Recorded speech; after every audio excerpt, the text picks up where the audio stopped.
Adlaw nga Biyernes karon mga kaigsuunan, petsa 18 sa bulan sa Febrero tuig 2022. Ang pagbasa kinutlo gikan sa Ebanghelyo sumala ni San Marcos kapitulo 8 bersikulo 34 ngadto sa kapitulo 9 bersikulo 1. Unya gitawag ni Jesus ang katawhan ug ang iyang mga tinun-an ug giingnan sila.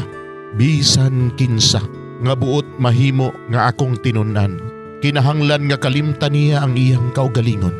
Pasano niya ang iyang krus ug musunod siya kanako.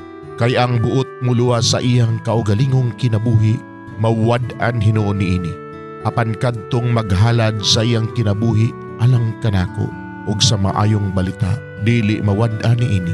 Unsa may makuha sa usa ka tawo kun maangkon niya ang tibuok kalibutan, apan kawad-an siya sa iyang kinabuhi, wala gayon.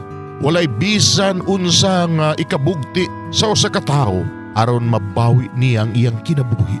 Busa kun ako og ang akong pagtulun-an ikaulaw sa usa ka tawo niining dautan og makasasala nga kaliwatan, ikaulaw usab siya sa anak sa tawo, inigabot niya inubanan sa himaya sa iyang amahan, kuyog sa mga anghel nga balaan.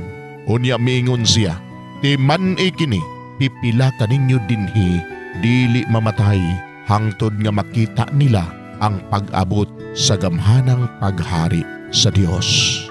Mga igsoon ng Ebanghelyo sa Ginoo, daygon ikaw o Kristo.